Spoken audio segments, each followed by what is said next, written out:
In collaboration with the Cyprus Mail, this is the Cyprus News Digest with Rosie Charalambous.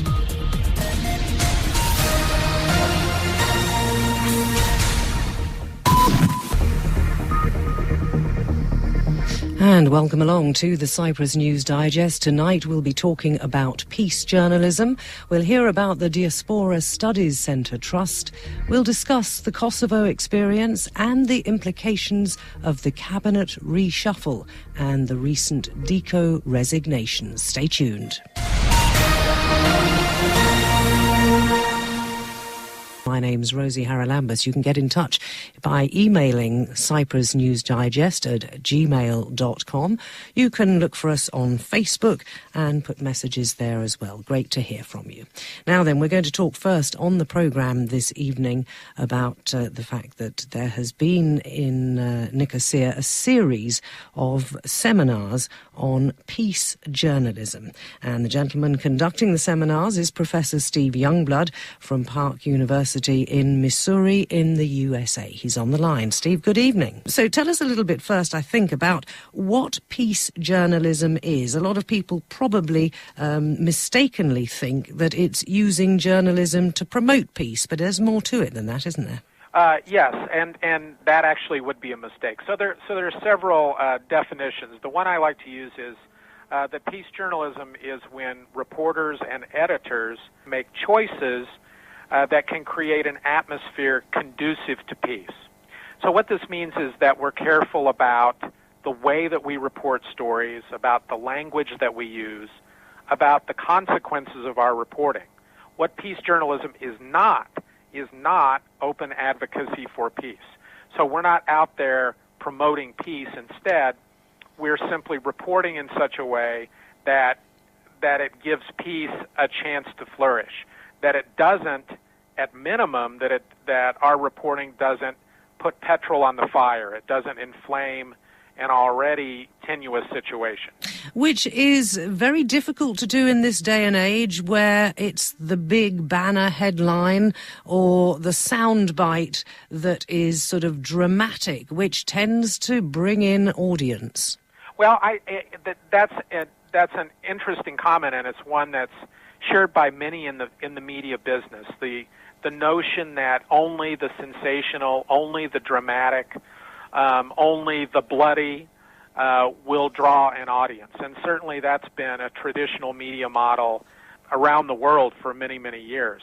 Those of us who advocate peace journalism would say that peace journalism can tell a story, a compelling story, in a way that can still sell a newspaper, that can get viewers to a television program, but we can tell these stories without being inflammatory, without dividing people in a society against one another, without emphasizing official propaganda, without making a bad situation worse. Okay, I mean, I'd personally agree with you on that, but what I'm trying to say is that we've become used to the other way of doing things, haven't we? Certainly, and the other way of doing things has become traditional journalism. So the question is not, is this how we do things, which it is, but the question is, how should we operate as journalists? Steve, can you give an example of, let's say, a couple of sentences perhaps that you may, I don't know if you do this with the people that come to your seminars, to actually show us the difference between the way something is expressed that can affect the way we view it? Sure. So one example that I share with my students, it's the same story, and it's written in two separate ways, the traditional way and the peace journalism way. So the traditional way talks about how peace talks are in ruins today after a Macedonian patrol was attacked by Albanians in a bloody, brutal massacre, and so on. Mm-hmm. So that's the way we might traditionally tell the story. The way that a peace journalist tells the same story, it would be along the lines of that both sides in the Macedonian conflict have disavowed a violent attack yesterday that killed 25 people. So you're not ignoring the fact that the people were killed, but you're not putting petrol on the fire by talking about bloody massacres. You're not spinning the story in the most negative possible light. And in the peace journalism version, you're giving peacemakers a voice. You're discussing and talking about solutions, not advocating solutions, but at least putting peaceful solutions on the table to present those as an alternative, rather than the traditional model of simply presenting mostly government and military propaganda. I suspect that the methodology you're talking about could, and many would say should, be applied to other areas of journalism which tend to label people, show up differences between races and so on. I mean, for example, if a foreign person is arrested for something, there is a tendency to emphasize their ethnicity rather than the fact of what was done, for example. You're exactly right, and this was an example that one of my participants used today. Is he talked about if, for example, a Syrian or someone is arrested for rape, it says a Syrian was arrested for rape.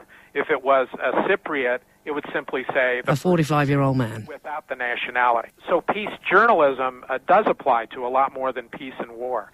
So it applies in these contexts where I think in the traditional media we get stuck in these stereotypical narratives. So the narratives of someone from ethnic group X is all these people are criminals, and ethnic group Y, all these people are drug addicts, whatever it happens to be. So peace journalism asks journalists to take a deeper look and to try to break out of the stereotypes and to tell stories that run counter to what is considered the conventional wisdom. Are you getting anywhere with this? I mean, I'm sure that the people you talk to in your seminars understand what you're saying and perhaps try and put it into practice. Problem, of course, is that if you're working in print journalism, for example, the editor may say, don't like that headline, and cross it out, and it's a little bit of a chicken and egg situation. Right. So this is why when I define peace journalism, I make it clear that it's when reporters and editors make choices. So the reporters by themselves can't affect these changes.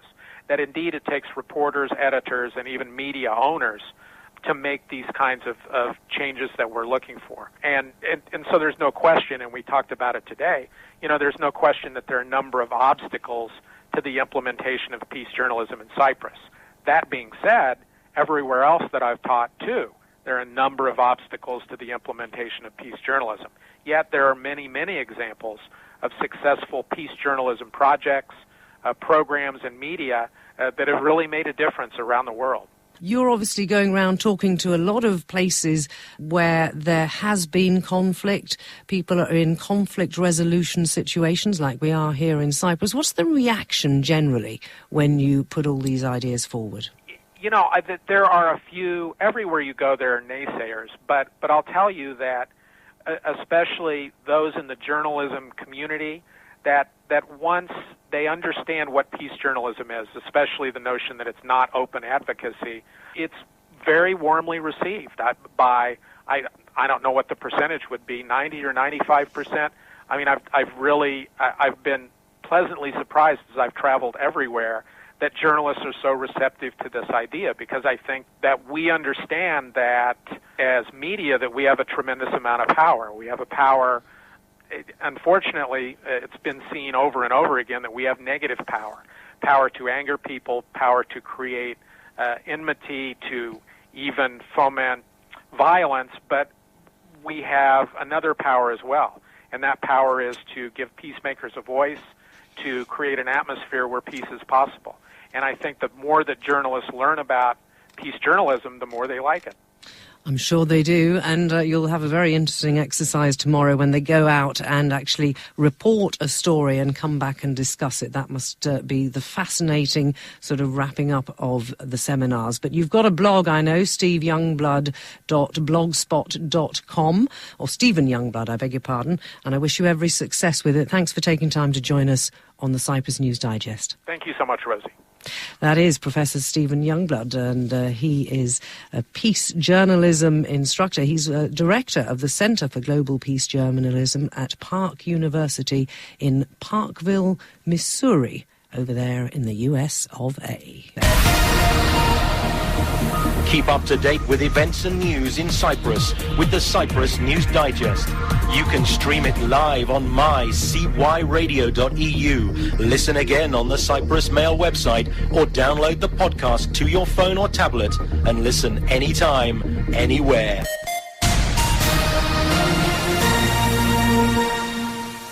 In Paralimni tomorrow, there's an event that's going to be looking in Greek at women migrants. It's being co-organised by the Diaspora Studies Centre Trust, and Maria Rusu from the Trust is with me to tell us all about it. Maria, thanks very much for joining us. Can you first of all explain what the work of the Trust actually entails? It's based at the University of London, and it's the work of a few of us, anthropologists, sociologists, who collected materials from diaspora people. I am responsible for the Greek part of it. When I speak about diaspora, I speak about the international diasporas that move around, starting, of course, from Israel, using the Greek word of the Hellenistic times. Diasporas have spread all over the world. The Greek diaspora in London, to start with, organized by the Levendis Foundation, the first Hellenic center, which is addressing not only issues of women and diaspora, but general issues of cultural heritage, of collaboration with the local culture, the second mother country, as we call it in sociology. And that is how it started in 1978. We organized the first collection and exhibition at the Institute of Education near the Senate House, and it spread from there.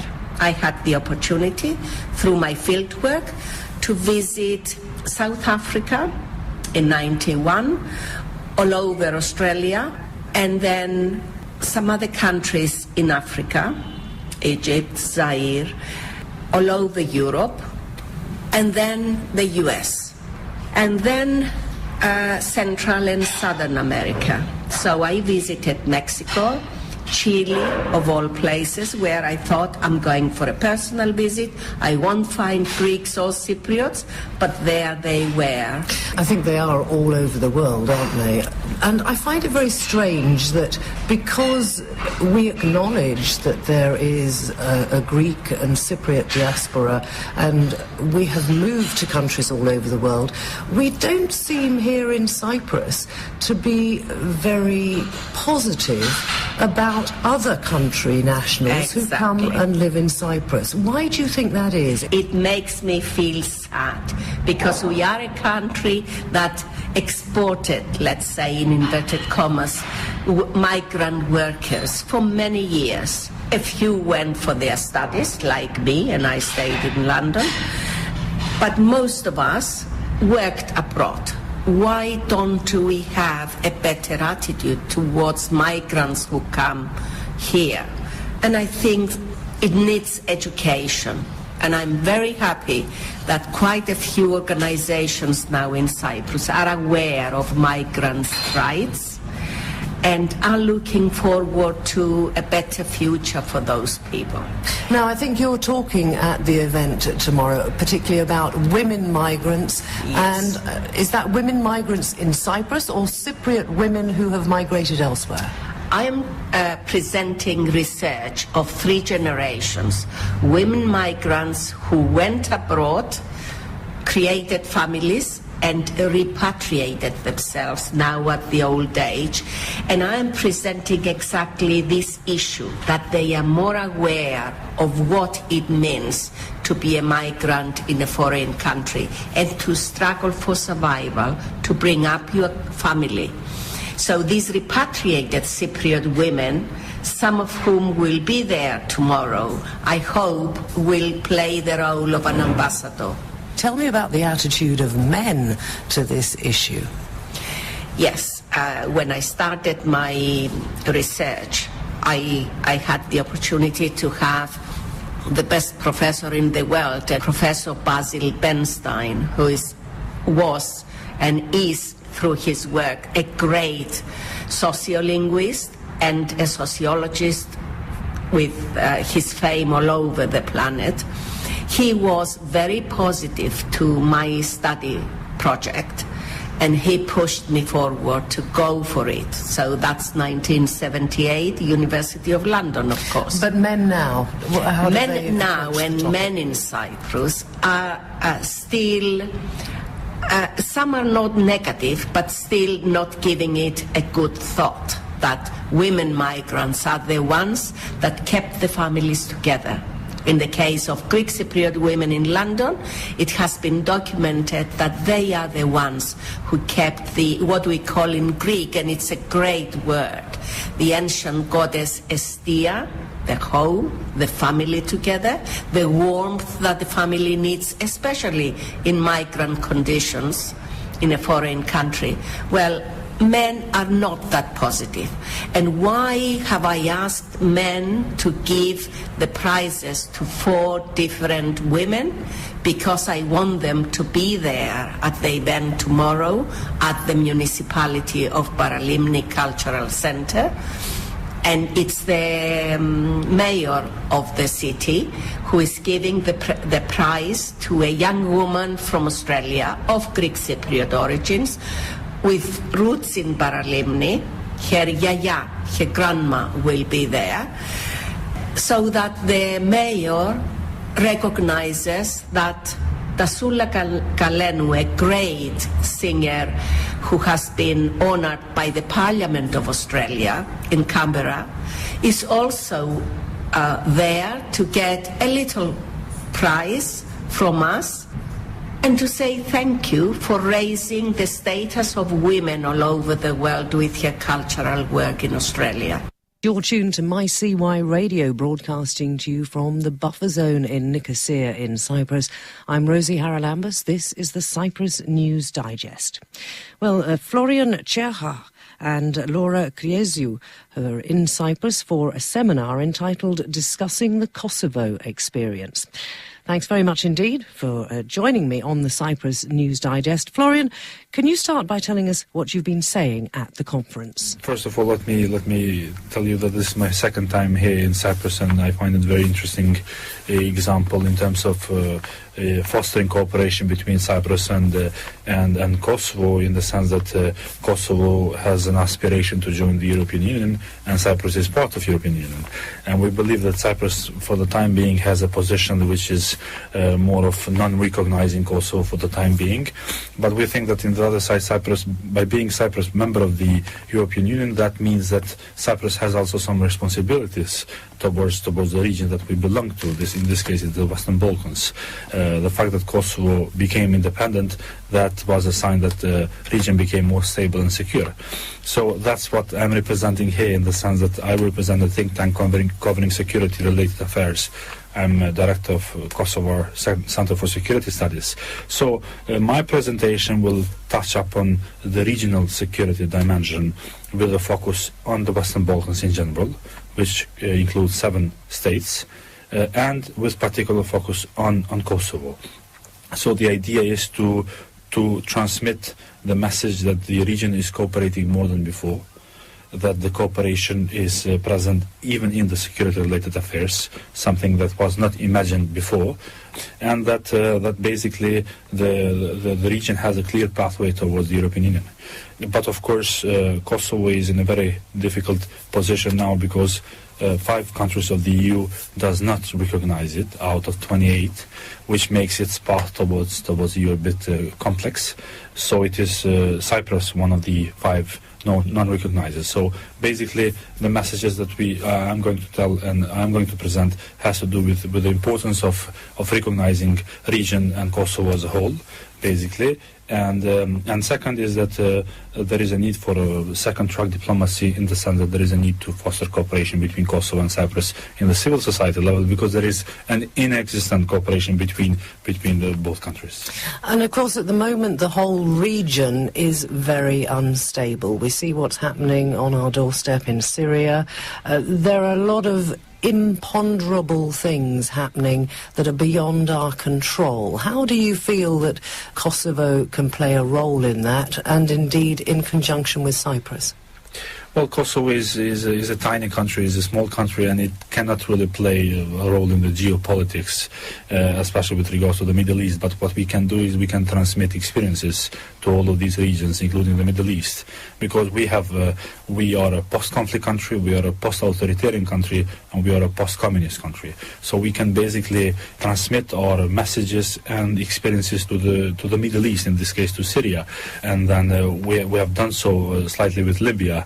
And we can do also with Ukraine. So only in the context of, let's say, societal experiences that we have from these countries. And Cyprus, of course, does play a crucial role here, and we can basically channel our messages through Cyprus, because Cyprus has a very good position here and in this part of the region. Hence, we are here to foster the cooperation with Cyprus now in the civil society level, because I repeat, there is inexistent cooperation between both communities.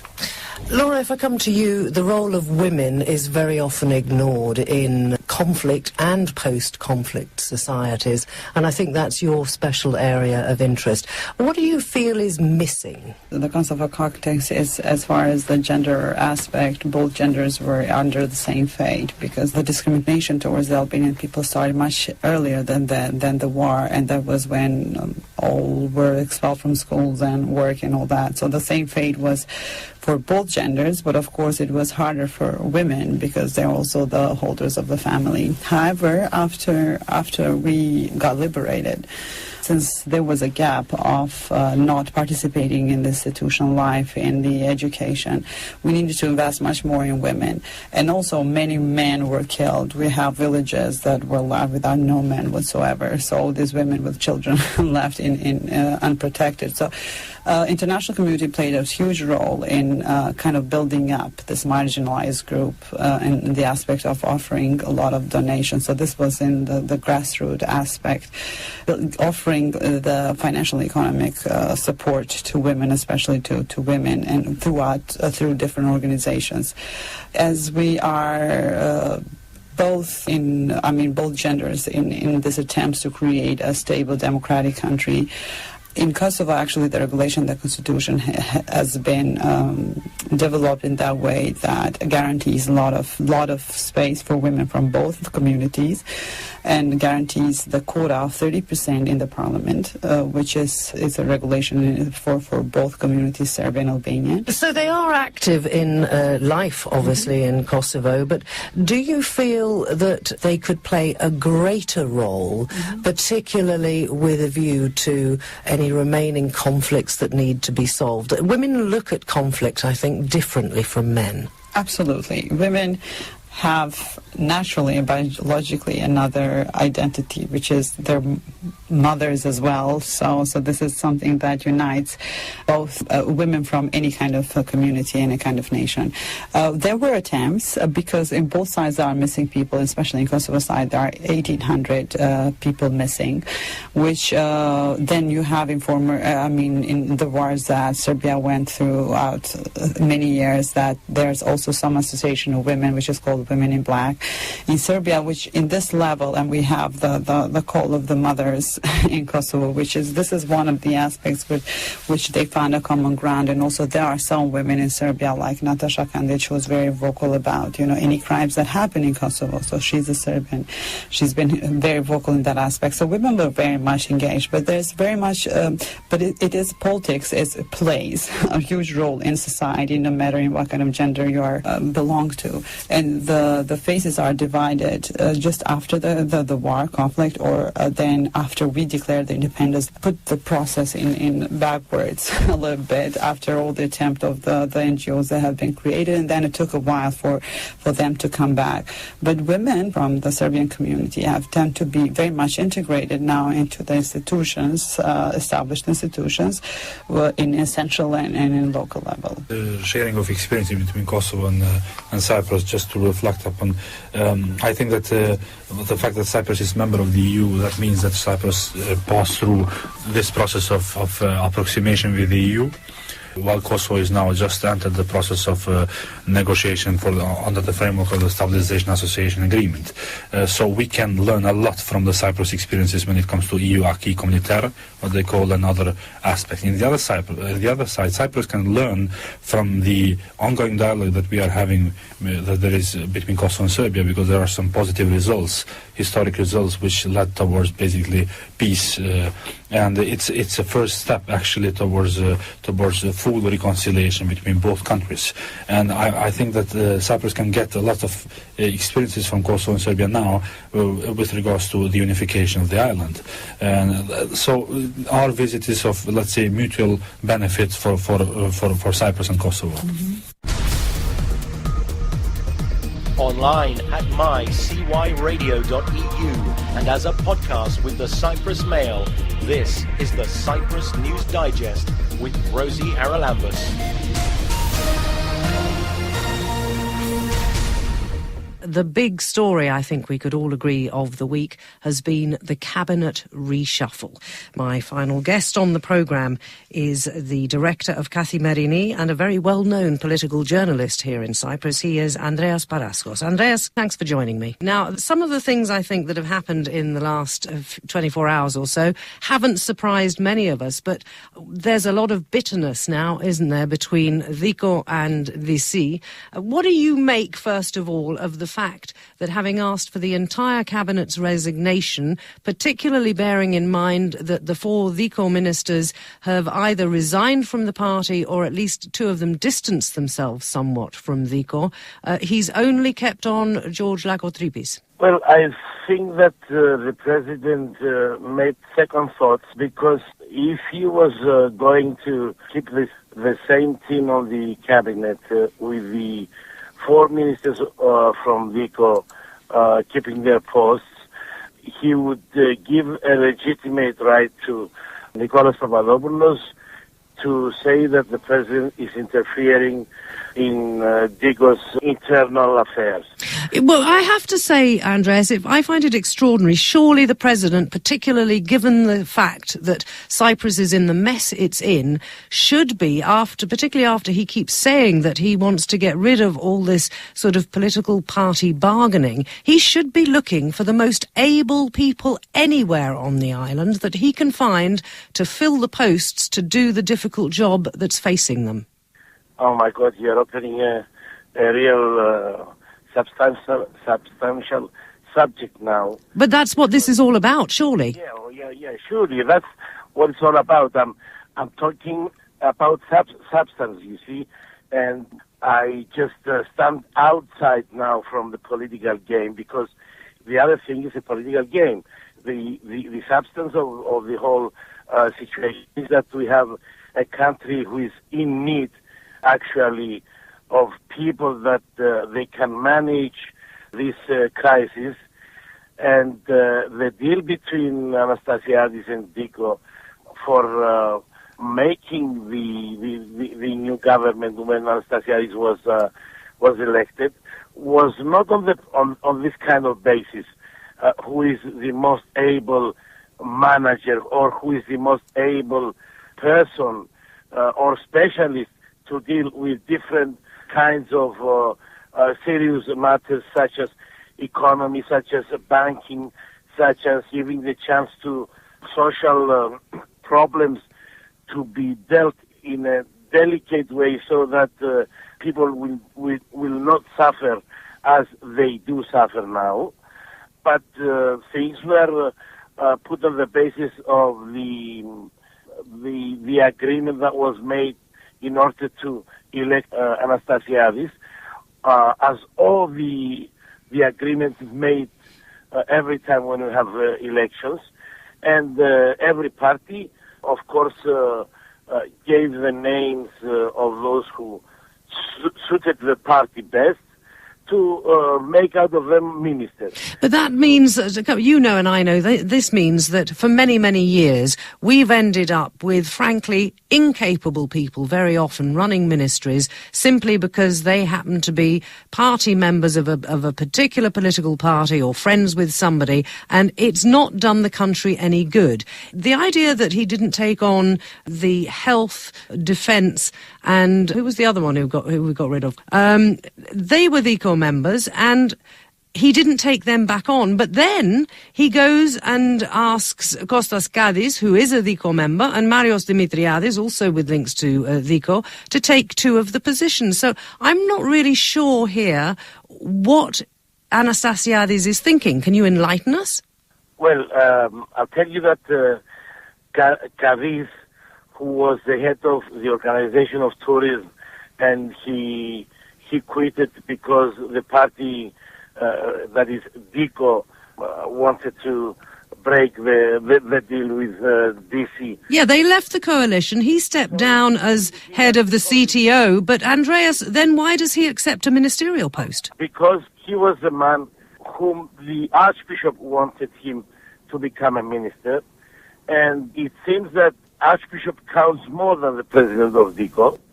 So Kadis, who was a member of the economic team of the Archbishop, when he was proposed to become a minister of education, he said yes, and he quitted completely from DIKO, and he took the keys of the Ministry of Education. The other guy, Marios Dimitriadis, is the son of a former MP of DIKO from Paphos, very close to late Cyprus Kyprianou. He is a technocrat. He has very good recommendations about his efficiency in economics. So he was proposed, and this from the Minister of Economics, with whom they were classmates and who know him very well. And he said that he is a DIKO-oriented guy, and he was a member of the economic team of Karajan. So it's an opportunity now to use someone who is not DC in order to give some space to Karajan, who was the man who actually supported Anastasiadis, and not kick him out of the equation of power. It does seem to be a little bit of, in a sense, mumbo-jumbo, and we've already had people commenting on these various appointments, and indeed some very outspoken comments from the former health minister. What do you make of what this is doing to DIKO as a party? It's very obvious to everybody that it's pretty well split right down the middle within just months of Nikolaos Papadopoulos taking over. Yes, Nikolaos Papadopoulos, I think he had followed a very, I would say, smart plan till he got to be the president of DIKO. From that moment on, he started, cleaning or burning up everything that was in his way, as if he was not in the shop of DIKO. But when you burn something in your shop, there is always a danger to burn the whole shop up. So he was cleaning around those who took the opposite stand of the new president. So instead of uniting the party, he split it up in a way that it's obvious now that they have a war in there. And in a civil war, all the injuries are your injuries. Doesn't matter if they are left or right. It doesn't matter if they are wearing green or black. They are all from your team, from your nation, from your town. So this is what it makes people wondering.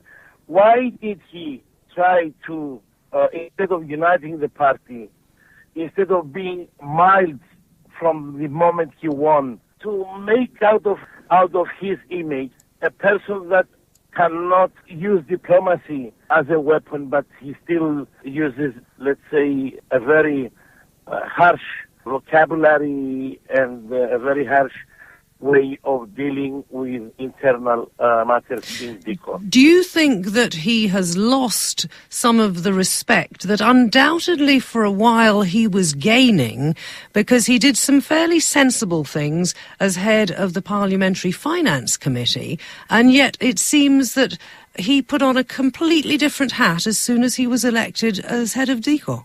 Yes, you are right. When he was last 2 or 3 years, when he was the president of the Committee of Economy in the Parliament, he was seen and he was heard to be very sensible and very serious in his, let's say, economic analysis. I don't know if it's the same thing to manage a party as managing a committee in the Parliament. I think it's not. Second, I think he is not so mature as to be a leader of a party.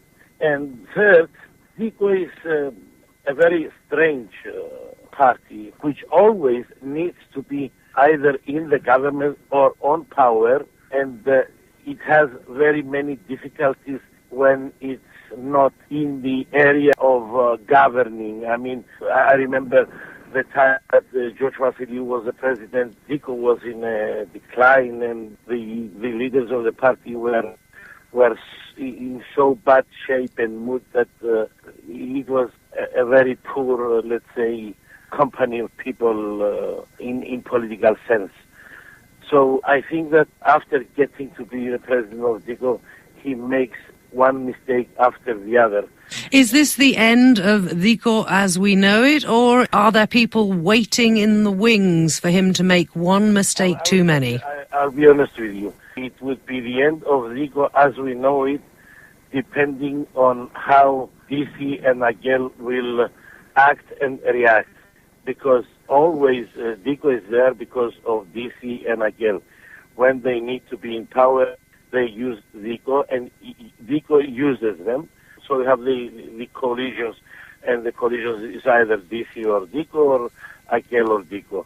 So this is one, let's say, section of the answer. The second thing we can say, it's the result of the European Parliament that we're going to have. Kolas was accusing Marios Karoyan that he took the party from his father, and I remind you that 2006, Tasos Papadopoulos as the president of DIKO, he got a percentage during the parliamentary elections very close to 18%. It was 17.8. Marios Karoyan got in last elections 15.8, and Nicholas was accusing Karoyan that he lost a considerable percentage from the party's power. Now he has to prove that he makes the same score as his father, or at least as Karoyan was scoring in last elections, 15.8. In that shape that DIKO is now, in the shape that DIKO is now, he cannot get even half of it. So he either will go to a collision with the party of Lilikas, or he will find himself in a very difficult position in May.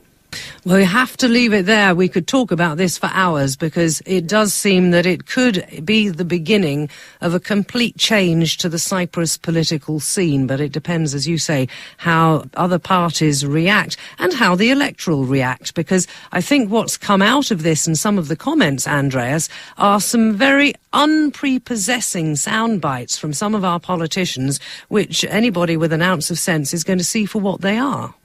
Yes, of course. I agree with you. That is Andreas Paraschos, director of Kathimerini, very well-known political journalist here in Cyprus, with his take on the current goings-on, horse trading and much more in terms of the cabinet reshuffle and the fallout that it's having on the former coalition party, DIKO. That about wraps it up from me this evening. I will be back with you, same time, same place next week. Hope you've enjoyed the programme. Till we meet again, take care and God bless. Bye-bye now.